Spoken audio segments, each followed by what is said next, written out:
Amen. Praise the Lord. So mga kapatid, welcome sa ating morning revival preview. Ang schedule natin ngayon ay week 2, day 3. Amen. So magbabasa na ako ng mga Bible verses natin. Matthew 9:12 to 13. He said, "Those who are strong have no need of a physician, but those who are ill. But go and learn what this means. I desire mercy and not sacrifice, for I did not come to call the righteous, but sinners." So itong mga Bible verses natin ay nagpapakita sa isang aspekto ng Panginoon. Ito ay ang pagiging physician o manggagamot. Kaya dahil dito sinasabi niya, ang nangangailangan sa kanya ay hindi yung mga malalakas o healthy, kundi yung mga may karamdaman. May karamdaman ka ba? Kailangan mo ng Panginoon. Pero ang mahirap, yung mga tao may karamdaman, pero hindi nila nadadama na kailangan nila ang Panginoon. So yun yung mahirap. Ang ibig sabihin dito ng may karamdaman, yung nararamdaman mo na meron kang pangangailangan sa Panginoon. Kung tutusin, lahat naman merong karamdaman. Walang exempted dyan. At lahat naman kailangan ng Panginoon bilang physician. Kaya lang, hindi lahat nakakaramdam na sila ay mahina at kailangan nila ng Panginoon. So, yun yung pinaka-crucial dito. Tapos dito sinabi niya, I desire mercy and not sacrifice. Anong ibig sabihin nito? Ang kanyang kagustuhan ay gamitin ang kanyang kaawaan. So yun ang gusto ng Panginoon. Ano ito isang manggagamot na puno ng awa. Hindi ito katulad ng mga doktor sa mundo. Yung iba dyan walang awa pag maningil. So hindi ganon. Ang Panginoon, ang tunay na doktor, tunay na manggagamot. Pero ang maganda sa kanya, siya ay dakila sa kanyang kaawaan. Yun ang maganda. Walang charges to. Ang kailangan mo lang, aminin mo na meron kang karamdaman at may puso ka na lumapit sa Panginoon. Amen. Ang sinabi niya, for I did not come to call the righteous, but sinners. Righteous ka ba o sinners? Wala naman righteous lahat sinners. At muli, sinasabi ko, bagamat lahat ay sinners, pero hindi lahat ay tumatanggap na sila ay sinners. Yun ang isa pang problema. So magbasa na tayo. The Lord's word in Matthew 9:13, addressed to the Pharisees, indicates that the Lord Jesus heals man's spiritual illness, the illness of sin. So yung pinakasakit ng tao, kung inano mo siya, yung talagang sinuri mo. Siyempre, merong isang sakit talagang tao. Yan yung sakit ng pagiging makasalanan. Ang sakit natin ay kasalanan. Yan. So mula sa kasalanan, dyan ang gagaling yung marami mga sakit mula sa isang sakit. Kaya sinabi niya yung righteous. Okay, yung righteous ay yung mga taong sinasabing righteous sila. Ibig sabihin, dinideclare nila na wala silang sakit at hindi sila sinners. So yun yung ibig sabihin niya. Okay. Amen. Sin came first and death follows. So dalawa yan. Sin and death. Yan ang issue ng fall. Nang matisod ang tao, ang kasalanan ay pumasok at itong kasalanan ay humantong sa kamatayan. Amen. Between sin and death, there are all kinds of illnesses, diseases, and infirmities. As sinners, we are sick absolutely, for we are sick physically, spiritually, morally, mentally. But Jesus, the forgiver and the physician, is able to heal all our sicknesses. No? Dahil sa pagkatisod, pumasok ang kasalanan. So yan yung pinaka-main na sakit ng tao, yung kasalanan. Okay? At ang kasalanan ay hahantong sa kamatayan. At sa pagitan nito, marami mga sakit na dumating sa tao. Physical, spiritual, psychological, emotional, mentally, lahat ng sakit ay dumating sa tao dahil sa kasalanan. At sa kahuli-hulihan, ito ay magdadala sa tao sa kamatayan.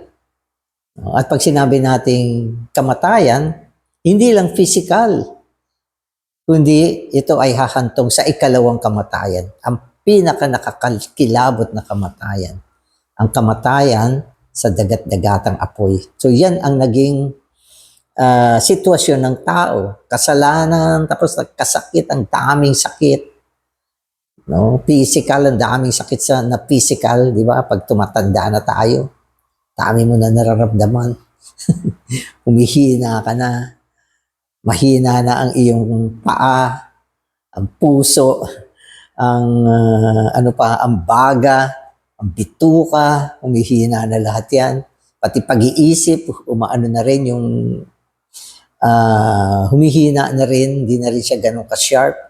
Ang ating mata, humihina na, ang ipin, lahat ng bahagi, physical. Tapos pumapasok pa yung mga psychological na sakit. Ano yan? Nagiging maramdamin, madaling mamuhi, hindi makapagmahal, mahina, matampuhin, sensitive, malulungkutin, nawawala na yung ligaya, nagiging puno ng anxiety, ang dami. Pero pa yung mga spiritual na sakit ng tao, di ba? Kung believer na, pwedeng humina ang espiritu, humina ang pananampalataya, naapektuhan ng sanlibutan, nawala ang pag-ibig sa Diyos, nagmahal ng salapi, ayaw nang maghabol sa Panginoon, mga dami problema spiritually. At hindi na rin makaintindi. Di ba? So, at pumapasok din yung mga immoral na sakit ng tao.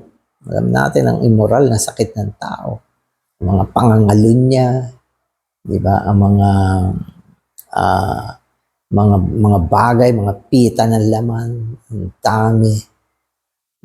At lahat ng mga sakit sa pagitan ng kasalanan at hanggang aabot sa kamatayan. At pagkatapos noon, dadating pa ang isa pang kamatayan.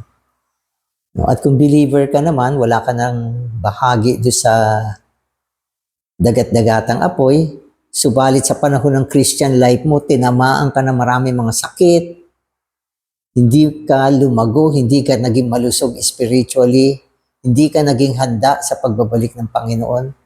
Sa susunod na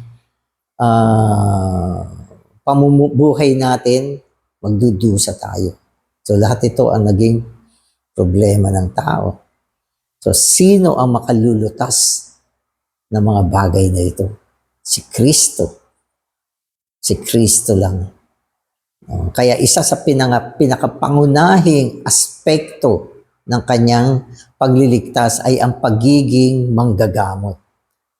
Hindi nyo ganong natanto, gaano kahalaga itong aspekto ng pagiging manggagamot. Ito ay isang aspekto ni Kristo na kung saan lulutasin niya ang mga problema na nanggaling sa kasalanan. Kaya yan ang kailangan natin ngayon. Salamat sa Panginoon. Hindi siya hukom.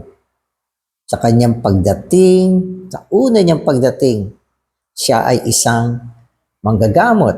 Hanggang sa ngayon, bagamat wala na siya sa lupa, physically, hanggang sa ngayon, pinagpapatuloy pa rin ng Panginoon ang kanyang paggagamot sa atin. Kaya nawa matanto natin gaano kalaki ang pangangailangan natin para dito. Kasi punong-puno tayo ng sakit. Punong-puno tayo ng sakit. Kailangan natin ng isang manggagamot na may kakayahan gamutin, pagalingin ang mga problema natin ngayon. Lahat yan ay sakit. Sakit yan. Oo. Huwag na natin sabihin yung mga physical na sakit. Kasi physical na sakit, madali mong malaman yan. Di ba? Pero ang mahirap ngayon, yung mga spiritual na sakit natin at yung mga sakit na may kinalaman sa ating kaluluwa. So, yung mga bagay na yan. Kaya, sinong makakagamot niyan? Kung ikaw ay may sakit sa kaluluwa, malungkot ang buhay mo, anong tableta ang iinumin mo para sumaya ka? Meron bang happy pills? Pagbilan nga po ng happy pills, baka kung anong pills yan, kung saan kadalin yan. No? So, ang Panginoon, kaya niya yan. Namuhi ka. Muhi ka sa tao, hindi ka makapagpatawad. Diba? Anong gagawin mo? May mabibili ka bang forgiving pills? Wala yan. Si Lord ang magbibigay sa iyo ng pagpapatawad, ng puwersa para makapagpatawad ka. So yan ang gawain ng manggagamot. So, pasahin natin to para mas exciting. The Lord's word in Matthew 9:13 addressed to the Pharisees. Okay, so nabasa ko na ito. Okay, so ito na. As our physician, the Lord heals us mainly in our spirit and in our soul, not mainly in our body. The tax collectors and sinners in Matthew 9:10 were not physically sick. They were spiritually sick. O ito isang sakit na hindi naman physical. Kung tutusin, ang Panginoon na ating manggagamot, mainly sa ngayon, ang kanyang nilulutas o binibigyan ng lunas ay ang ating karamdaman sa espiritu at sa kaluluwa. Espiritu at kaluluwa ang malaking problema natin. Of course, yung physical natin, marami na rin po problema yan. Lalo na pag nagkakaedad ka na. At maski hindi ka pa nagkakaedad, mayroong mga taong pinanganak na napakasakitin ng kanilang physical na katawan.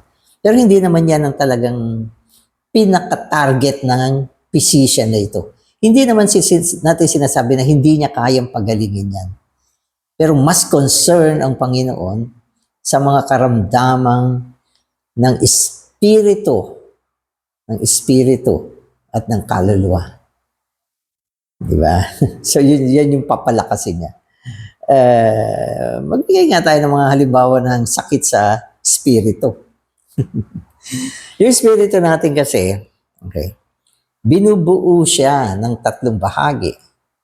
Diba? Ang fellowship, intuition, at budhi. At kasama din dyan yung ating puso na ang function ay magmahal. So, yan yung pinakakabuuan ng espiritu natin. Fellowship. Ang fellowship, ito ay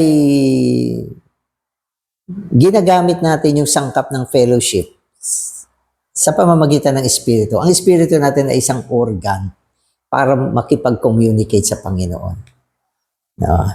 So, ibig sabihin, minsan nagkakaroon ng problema yung ating fellowship sa Panginoon. At ito ay problema ng espiritu.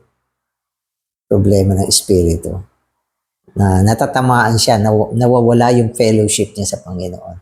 At kailangan gamutin ng Panginoon yung problema na yan.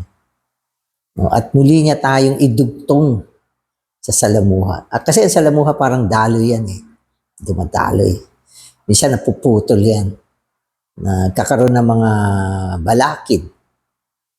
So, yun inaayos ng Panginoon. So, hindi ko na masyado i-detalye ito. Sasabihin ko na lang yung mga nagiging problema ng ating espiritu. Fellowship, At sa ating mga panalangin, ginagamit natin ang ating espiritu. Pero may mga time mahina yung espiritu natin. Wala siyang lakas, no, para kontakin ng Panginoon, magkaroon ng prayer life, magkaroon ng pagdadala ng mga burden sa Diyos. Problema ng espiritu yan. Di ba? At minsan naman yung espiritu natin, hindi siya tumatanggap ng damdamin mula sa Panginoon. Para bang walang Diyos. Walang nagsasalita sa espiritu niya. May problema rin yan. Yung ganyang klaseng espiritu. May mga time naman na maraming ginagawang mali ang isang tao, pero hindi malakas ang pandaman ng kanyang budhi. May problema rin yan. At may time naman, kulang ang kanyang pananampalataya. Mahina ang kanyang pagtitiwala sa Panginoon. Yan ay problema ng espiritu. Diba? At may mga panahon na hindi niya kayang mahalin ang Panginoon ng unang pag-ibig. Problema din yan ng puso na bahagi ng ating espiritu at kaluluwa. So yan yung mga problema na may kinalaman sa espiritu. At ang kaluluwa natin, maraming problema. Ito ay binubuo ng kaisipan, damdamin, at pagpapasya. Kapag may problema ka sa kaisipan mo, magulo yung isip mo. Ito ay problema ng kaluluwa. Mahirap yan. Diba? At kung minsan, wala tayong talino. Okay? Sa marami mga bagay, problema rin yan. At minsan, yung ating kaluluwa, hindi nakalagak sa espiritu. Problema din yan. Diba? So, maraming problema ang tao na may kinalaman sa kanyang kaisipan. Ang dami niyan. Ganon din ang kanyang emosyon. Damdamin niya, emosyon niya. Minsan, mali yung kanyang minamahal. Minsan, yung kanyang emosyon ay nagtatamasa ng mga bagay na hindi naman ng Panginoon. May sakit siya, may problema yung kanyang kaluluwa. At ang kanyang mga desisyon, hindi ayon sa desisyon ng Panginoon. Ang tigas ng kanyang desisyon.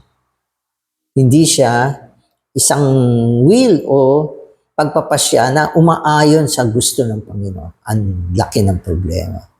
Minsan nagiging rebelde yung ating will sa Panginoon. Ay, daming sakit.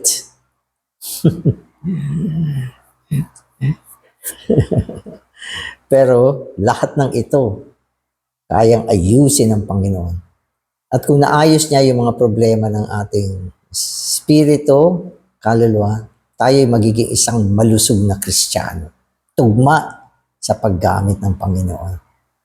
At dyan mag-uumpisa ang ating paglago sa buhay, pagpapabanal, pagpapadalisay, paglilinis, paglago sa buhay, pagtatransforma, pagpapabanal, lahat ng mga gawaing organic ng Panginoon, may sasagawa sa pamamagitan ng isang malusog na buhay Kristiyano.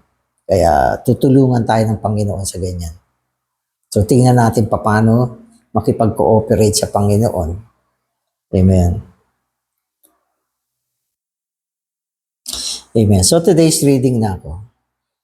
As the physician, the Lord Jesus is not for the righteous, but for sinners. There is none righteous, not even one. So, yung unang binabanggit niya rito, etong manggagamot ay para sa mga sinners. Hindi para sa mga matwid. Kapag sinabi mong matwid ka, ayos ka, lagi kang tama sa lahat ng bagay ng buhay mo. Parang dineclare mo, hindi mo kailangan ng Panginoon. So mag-ingat tayo sa ganyang attitude. Kailangan manatili tayo mapagkumbaba, umaamin na tayo ay hindi matwid. Kailangan natin ng Panginoon upang lunasan niya ang ating problema. Amen. The Lord's use of the word righteous in Matthew 9:13 is related to the matter of sins. This word also indicates that the healing of the Lord as our physician is not mainly physical but spiritual. He is the one who heals our spiritual sicknesses. Amen. So yun ang unang kailangan na maintindihan natin na ang pinaka-misyon ng manggagamot na ito ay ang lunasan ang ating spiritual na karamdaman. Kaya nga minsan nakikita ko rin may mga kapatid tayo na sa simula mahina yung kanilang spiritual na buhay. Mahina. Parang maramdaman mo wala silang ganong interest sa Panginoon, sa salita, sa meeting. Pero pagkaraan ng mga ilang panahon, unti-unti madadama mo sumusulong yung spiritual na buhay nila.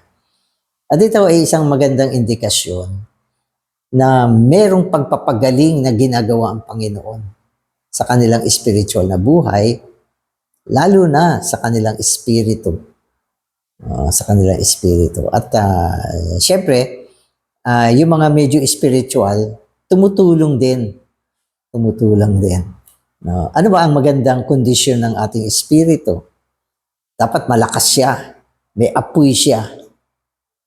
Dapat ganun ang ating espiritu. At nagagamit siya sa mga bagay ng Panginoon. At syempre, yung espiritu natin, ang unang nagpapalakas diyan ay ang Espiritu Santo. Sabagat ang ating espiritu ay pinaghalo, nakahalo ang Espiritu Santo. Kaya yung panalangin ni Paul, sabi niya, yung inyong panloob na tao ay mapalakas nawa ng Espiritu Santo. Tungo sa inyong panloob na tao. Ganun. So yan yun. Amen. Amen. The Lord's use of the word righteous in Matthew 9:13 related to the matter of sins. Amen. This word also indicates that the healing of the Lord as a physician is not mainly physical but spiritual. He is the one who heals our spiritual sicknesses. Amen. Okay, so binasa ko na yun. Amen. So without the environment portrayed in Matthew 9:9-13, the Lord Jesus should not have had the opportunity to reveal himself as a physician. The Lord did not simply tell his disciples, "You must know that I have not come as a judge, but as a physician." This would have been merely a doctrine. As the Lord was feasting with all those sick ones, he revealed himself as the physician. Nung hinayag ng Panginoon ang sarili niya bilang manggagamot, ito ay tumutugma doon sa environment noon. Yung environment noon. At ito ay mainly sinabi niya sa mga Pharisees na nagkukondena doon sa mga makasalanan. Kinukondena nila yung makasalanan. Ang ibig sabihin, hindi nila tinuturing yung sarili nila na makasalanan din. At hindi nila tinuturing yung sarili nila na mga unrighteous sila. Hindi naman sila talaga righteous. Kaya dahil dyan sa environment na yan, na ipakilala ng Panginoon ang sarili niya. Kaya kuminsan yung mga environment, nakakatulong siya. Kasi pag wala yung environment, merong pagtuturo, nagiging mga doktrina lang siya. Walang application. Amen. Those tax collectors and sinners were not physically sick. They were spiritually sick. When the Lord Jesus was feasting with them, He was healing them. Amen. The Lord was telling the Pharisees, you are the judge, but I am the physician. As a physician, I can heal only the sick ones. If you feel you are not ill, then I have nothing to do with you. I cannot heal you. Amen. So, para malunasan ng Panginoon ang mga tao lalong-lalo na yung mga Pariseo, kailangan i-expose muna niya sila. Ipakita niya na hindi naman talaga kayo mga matuwid, self-righteous lang kayo. Kayo ay mga mesakit. So, ang unang gawain, madalas, ang unang gawain sa mga spiritual na bagay, ay ang i-expose ang tao. Sapagkat kung hindi siya na-expose, hindi siya makakaramdam ng pangangailangan. So, ang Panginoon natin matalino siya. Gumagawa siya ng mga sitwasyon sa kapaligiran upang ihantad niya ang kahinaan ng tao. So, ganun siya. Maski yung mga salita niya mga salita niya, hindi mo kayang gawin yung mga sinasabi ng Panginoon. At yan ay naghahantad na ikaw ay mahina. Di ba? Ano ba sinabi niya? Love your enemy. Huh? Love your enemy? Di ko kaya yun O, mabuti. Na-realize mo hindi mo kaya. At dahil hindi mo kaya, mapipilitan kang pumunta sa Panginoon. So yun yung maganda sa Panginoon. Matalino siya. Matalino siya. Ano ba, yung nakausap niyang rich man, sabi niya, yung mga ari-arian mo, ibenta mo. Ibenta mo. At ipamigay mo yung pinagbilan sa mga mahihirap at sumunod ka sa akin. Hindi ko kaya yun Dahil nagpapakita na ikaw ay nagmamahal sa salapi, kaya hindi mo kayang sumunod sa Panginoon. Kaya lang, ang mali niya, umalis siya. Hindi siya sumunod sa Panginoon. Pero kung na-realize niya na hindi niya kaya at sumunod siya sa Panginoon, eventually, mapapalaya siya sa kanyang nakakaawang sitwasyon. Maging ang yung mga commandments, lahat yan, hindi natin kaya yan. Ginagamit lang yan ng Panginoon upang i-expose tayo. I-expose tayo. At sa pamamagitan yan, panghawakan natin ang Panginoon na may kakayahan para pagalingin tayo. So, ganun ang Kailangan sa tao, ma-expose ka. Oo, ma-expose ka. So, minsan yung mga spiritual na tao, hindi nila pinupuri yung mga kapatid. Ini-expose nila yung mga kahinaan ng mga kapatid. Hanggang sa magising siya sa katotohanan na siya ay isang taong may karamdaman. Ganon. may narinig nga akong kwento Nung nandito daw si Witness Lee sa Manila, tumawag siya ng mga brothers, pinabuhat niya yung piano. Ang bigat niya. Baka walang gulong yung piano o ano man. Ang laki ng meeting. Sabi niya, doon dalhin sa sulok yan. Dinala doon. Tapos sabi ni Brother Lee, hindi bagay. Doon sa kabila niyo dalhin. Dinala uli nila, hirap na hirap sila. Sabi, hindi bagay talaga Sabi niya, dito nga, lagay niya. Hindi bagay. Balik niyo na lang sa dati. Tapos nung bandang huli, sabi niya, naiinis na ba kayo? Nagagalit na ba kayo? Ibig sabihin, hinantad niya yung mga kapatid na hindi ka naman totoong pasensyoso.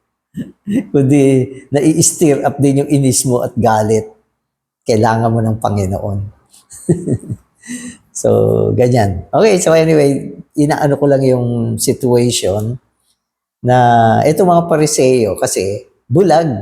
Hindi nila alam na sila ay hindi naman talaga righteous. Kaya ang Panginoon, kailangan ihantad sila. Kaya lang, may mga taong ano man ang gawin mo, hindi nahahantad. Kawawa. Kawawa siya, hindi niya alam na siya ay kawawa, na kailangan niya ng mercy. Di ba? So, yan ang problema. Kaya, mapalad, bless yung mga tao na nakita nila yung kanilang sakit, kahinaan, kasalanan, pagiging unrighteous, nakita nila yan. At dahil dyan, sila ay naitulak tungo sa Panginoon. Yan yung gusto ng Panginoon. Amen. I have come here to call the sinners, the sick ones, not the righteous, the whole ones. On which side do you stand? The side of the righteous or the side of the sinners? If you take the side of the sinners, then I am here to be your physician. So, saan ka hihilera? Sa mga righteous? Kasi mo, dito ako, sasama ko sa mga Pharisees para sikat, para mukhang hindi masama. Hindi mo kailangan ng Panginoon. Pag ganun. Di ba? So, nung panahon ng COVID, di ba, nagkaroon ng COVID outbreaks nung araw. Ang daming tao nagpapabaksin, nag-uunahan, hilihilera. Bakit sila nagpapabaksin? Kasi alam nilang pwede silang magkasakit at mahina sila. Ganun. Tapos meron isang tao na nabasa ko yung kwento. Ayaw niya ng vaccine. Hindi siya naniniwala dyan. Walang kwenta yan. Tinamaan siya ng COVID at tindi ng kanyang tama. Tapos nakita niya yung mga may vaccine, hindi masyadong ganyan ang situation. Sabi niya sa sarili niya, kung mabubuhay pa ako, magpapabaksin ako. Sabi niya gano'n. So, hindi ko alam kung nabuhay pa yun. Basta ganyan yun yung pagkabasa ko. Nandun siya sa point ng hanggang doon lang yung kwento niya. Amen.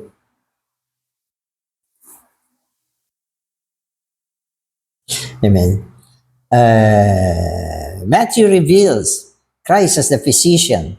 If we have this vision, we will have faith in Him and trust Him whenever we are sick, physically, spiritually, or mentally. Amen. So ito ay nangangailangan ng faith upang magkaroon ka ng tiwala sa Panginoon na siya ay tunay na manggagamot na kaya kanyang pagalingin. Faith ang kailangan. Kasi alam niyo, tayo mga tao, tungo sa Panginoon, ang pinaka-unique na dapat meron tayo ay faith, pananampalataya, pananalig. Pag wala ka niyan, matatapos ang iyong relasyon sa Panginoon. Kaya, ano ang kailangan ng tao? Faith. At kung ikaw ay may faith, magiging believer ka. Mananampalataya ka. At kung minsan, mahirap maniwala kasi hindi mo nakikita ang Panginoon. Diba? Katulad ni Thomas. Uy, nabuhay na muli ang Panginoon. Nanggaling siya sa kamatayan. So, nag-isip si Thomas. Namatay na yan eh. Nakita ko yan, pinako sa krus. Paano mabubuhay uli yan? Hindi ako naniniwala.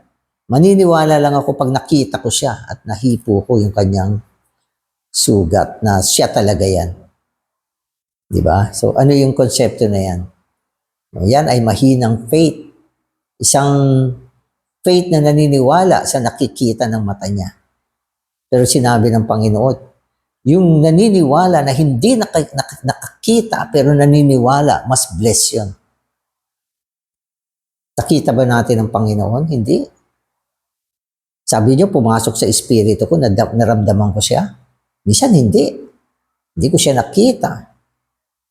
Hindi ko siya narinig ng physical. Hindi ko siya nakita ng physical. Pero anong sabi ng Biblia? Having not seen, you love. Hindi niyo siya nakita pero kaya niyo siyang mahalin. Bakit? Kasi meron tayong faith. Meron tayong faith. At ito ay mahalaga sa relasyon natin sa Panginoon. Pag sinabi natin manggagamot siya, Amen, Lord. Naniniwala ako na ikaw ang isang lulutas sa lahat ng mga sakit ko. Amen. Then, kung ganyan, makakagawa siya sa iyo. Sapagkat gumagawa siya ayon sa ating pananampalataya. Kung walang pananampalataya, walang magagawa ang Panginoon. Namatay na siya para sa atin. Nagbuwis na siya ng dugo niya. Napako siya sa krus. Pero kung hindi ka maniniwala, paano siya makakagawa sa iyo? At paano mo siya papaniwalaan? Dapat paniwalaan mo ang kanyang salita. Ang salita ng Panginoon. Nasaan ang kanyang salita? Nasa Biblia. Kung hindi mo papaniwalaan ang salita sa Biblia, paano siya makakagawa sa iyo? At kung ipapaniwalaan mo ang salita sa Biblia, dapat isagawa mo siya. Kung sasabihin mo naniniwala ako pero hindi mo ginagawa, anong klaseng paniwala yan? Ano sabi ng Panginoon? Manampalataya ka. Paano mo gagawin yan? Tawagin mo siya, tanggapin mo siya sa loob mo. Ano pa? Sabi niya, mabautismuhan ka. Pero ayaw mo. Ayaw mo. Nababasa mo ba sa Biblia na ang manampalataya at mabautismuhan ay maliligtas? Nababasa mo. Sasabihin mo, tama ito. Salita ito ng Panginoon, Biblia ito. Ang question, ginawa mo ba? Pagdating ng araw ng paghuhukom, hindi lang pag-uusapan, yung pinaniwalaan ng kaisipan mo. Kasama dyan ang pagsasagawa. Yun ang sinasabi ko. Believing, okay, involves doing, working out, pagsunod sa salita. Pagsunod, di ba? Kapag hindi mo sinunod ang salita, may problema ka. Di ba? Bigyan ko kayo ng halimbawa. Sabi ng Panginoon sa unang tao, huwag niyong kakainin itong bunga ng punong kahoy na ito. Huwag niyong kakainin. Anong dapat gawin nila? Huwag nilang kainin. Sinabi nga ng Panginoon yan, huwag eh. Okay. Naniniwala ba sila na ang Diyos ang nagsabi? Naniniwala sila. Etong pagbabawal ng Diyos, naniniwala ba sila na ang Diyos ay pinagbawal yan? Naniniwala sila. Pero ginawa ba nila? Hindi. Hindi nila sinunod, kaya sila napahamak. So pagdating ng panahon, ganyan din. Madaming mapapahamak. Hindi dahil hindi nadinig yung salita. Hindi dahil hindi naniwala na ang Diyos ang nagsalita. Kundi dahil hindi sinagawa yung sinasabi ng Diyos sa kanyang salita. Gaano karaming tao ang na-preach namin ng gospel? Nananampalataya halfway pero hindi na-baptize. Hindi ba sinabi sa kanila mabautismo? Sinabi. Hindi ba pinabasa sa kanila yung salita? Sa Mark 16:16, binasa pa. He who believes and is baptized shall be saved. Na-baptize ba? Hindi.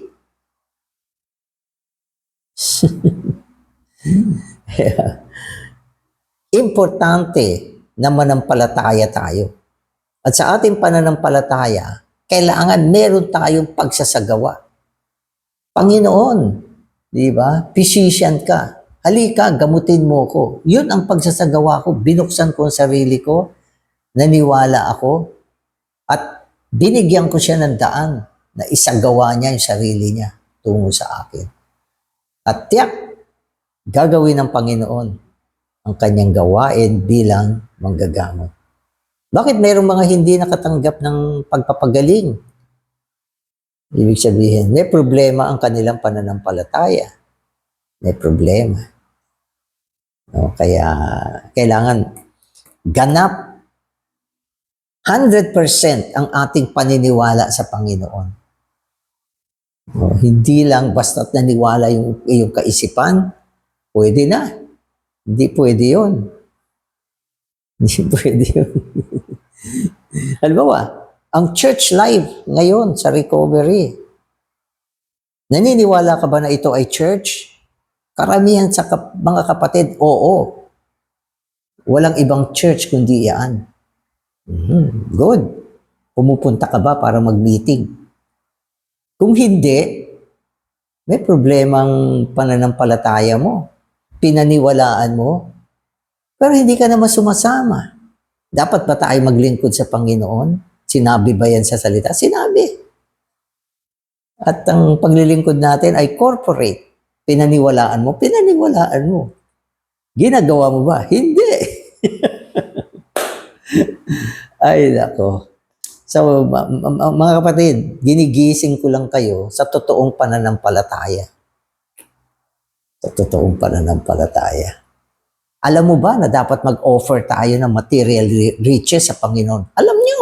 Alam ko. Lahat yan. Sino ba sa church ang hindi alam yan? Na dapat tayo mag-offer. Halos lahat alam. May nag-o-offer ba? Meron. Meron. Lahat ba? Palagay ko hindi. So yan, ibig sabihin dadating ang panahon, ano magiging problema natin? Pagsasagawa. Kulang ang ating pagsasagawa. May problema ang ating faith. Kaya sinasabi sa atin, ang pinakamahalagang relasyon natin sa Panginoon ay pananampalataya. Huwag niyong kalimutan yan.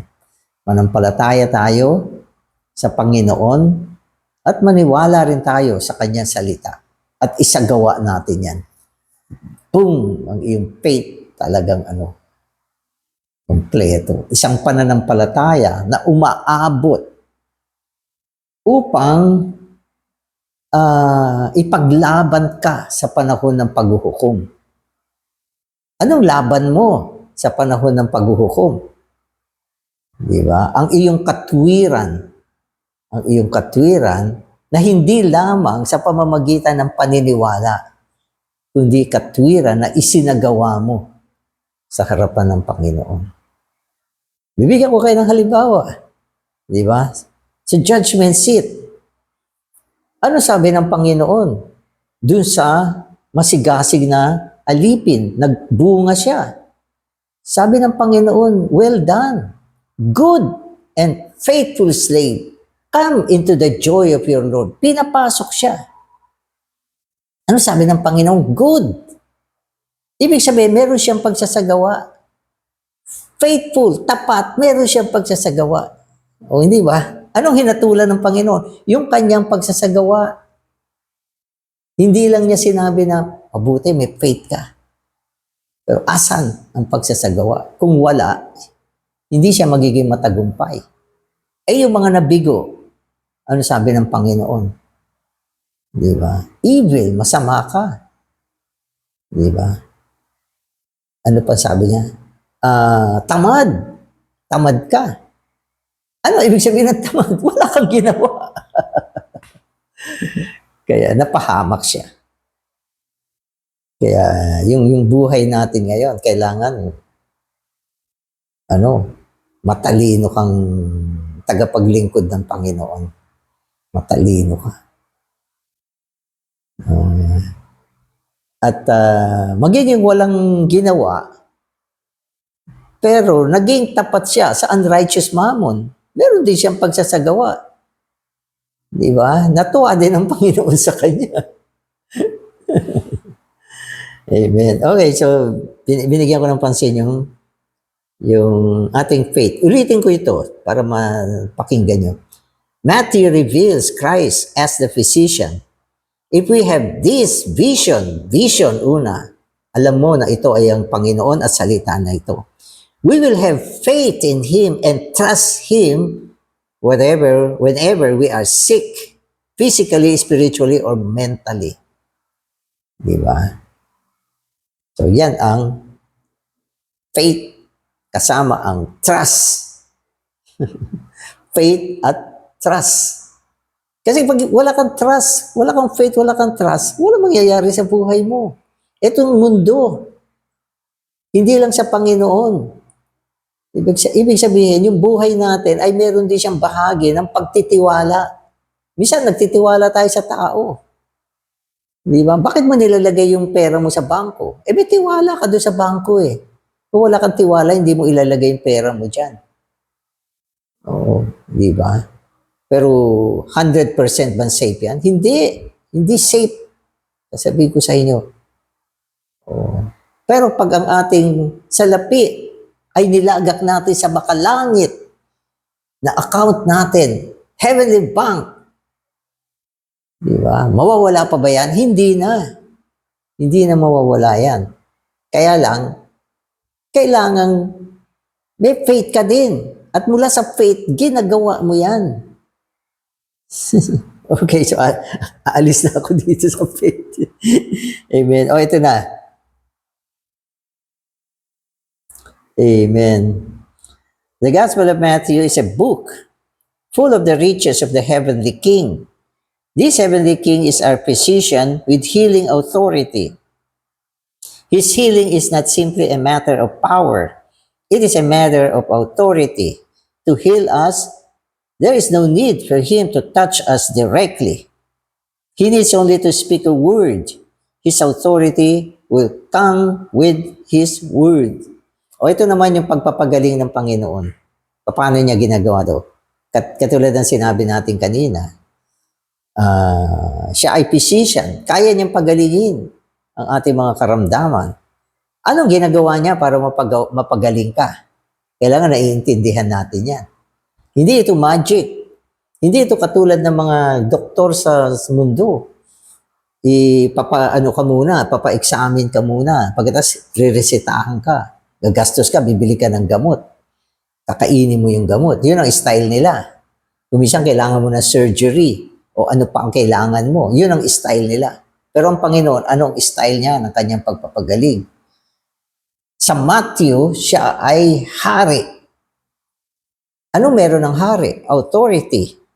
No? At bilang heavenly king, punong-puno siya ng mga makalangit na kayamanan na dinadaloy niya, okay, sa loob ng kanyang buhay bilang kanyang pagpapagaling. Kaya may mga time, pagbukas ka sa Panginoon, na idadaloy sa iyo ang pamamahagi ng Panginoon, gumagaling tayo. Gumagaling tayo. Minsan yung salita ng Panginoon, napapagaling tayo. Nasubukan nyo na ba yan? Nasubukan ko na yan at nakita ko na yan sa maraming tao. Kaya ang kanyang pagpapagaling, mga kapatid, ay sa pamamagitan ng hindi kapangyarihan, kundi bilang hari, nagpapagaling siya sa pamamagitan ng kanyang autoridad. At ang kanyang autoridad ay sinasagawa niya sa pamamagitan ng kanyang salita. Salita. Yan ang power ng Panginoon, salita. Okay, so pakinggan natin ito. So remember the case of the healing of the centurion's servants. Ito. The centurion said to the Lord, "Only speak a word, and my servant will be healed." Okay, so etong centurion, naniniwala siya sa Panginoon. At ang pinaniniwalaan niya sa Panginoon ay yung autoridad ng Panginoon. At mula sa kanyang autoridad, kaya niya magpagaling. At ang kanyang autoridad ay nanggagaling sa salita niya. Kaya sabi niya, magsalita ka lang. Sabihin mo na pinagaling mo na yung aking servant at gagaling siya. Wow!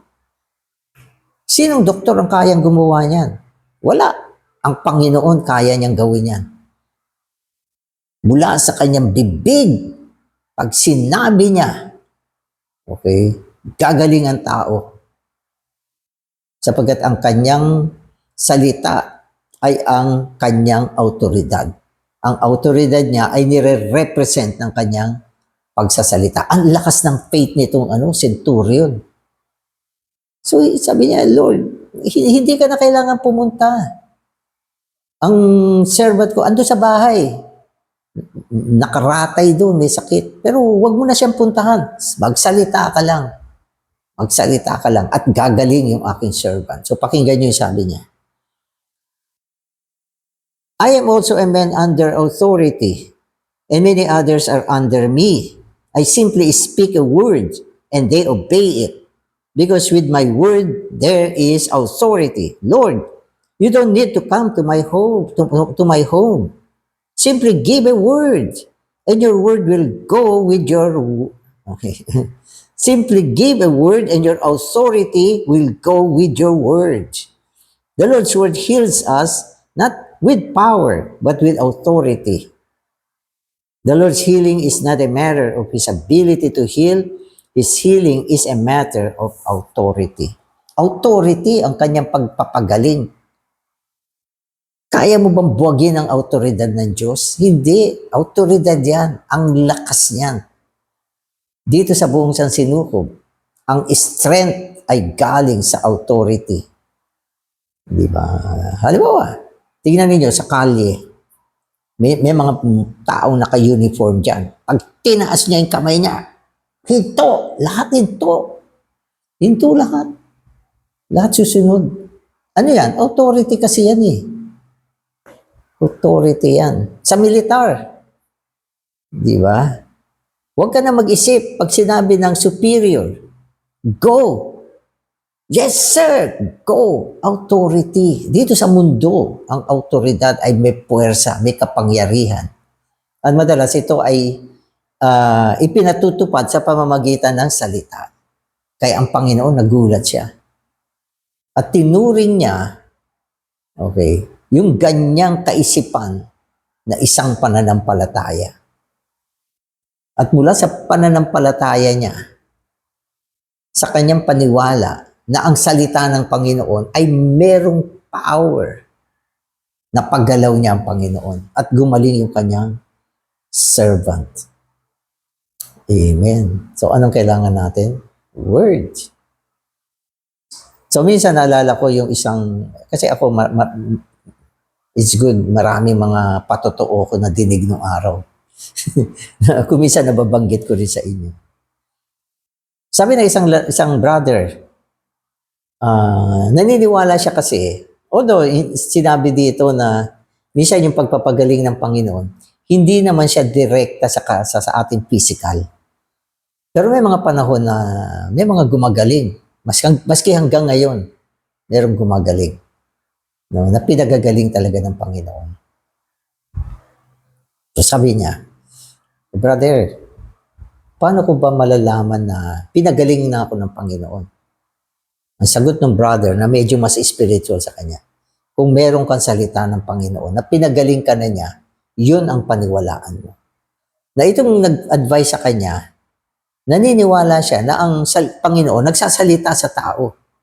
At sinabi niya doon sa tao, kapag ang Panginoon ang nagsabi, pinagaling na kita, paniwalaan mo yan. Pero pag wala kang ganyang salita, pumunta ka sa doktor.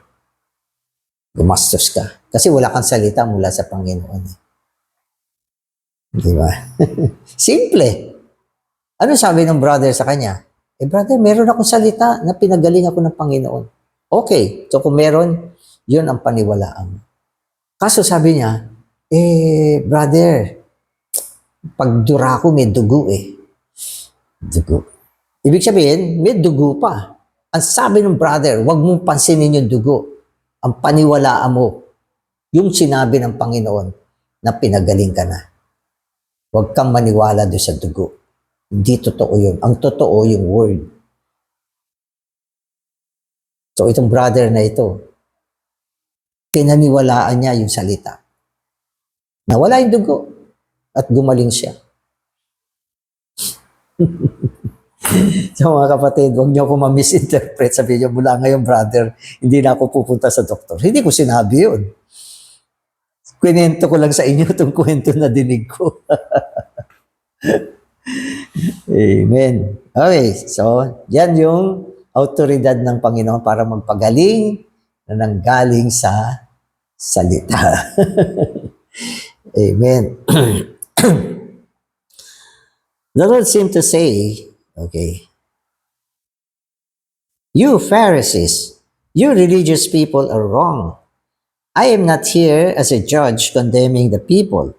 I am here as a physician healing them.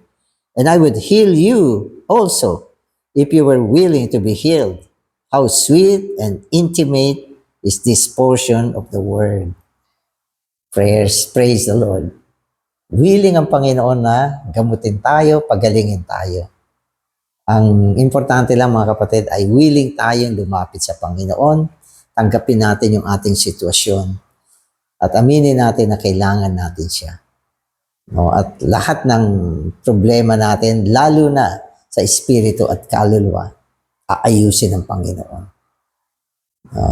Lumapit tayo sa Kanya. At kung may awa siya, pati mga physical na sakit natin, pwede niyang gamutin. Pero hindi ko sinasabing wag na kayong pumunta sa doktor. Oh, Lord Jesus, salamat Panginoon sa mga pagtuturo ng ministeryo.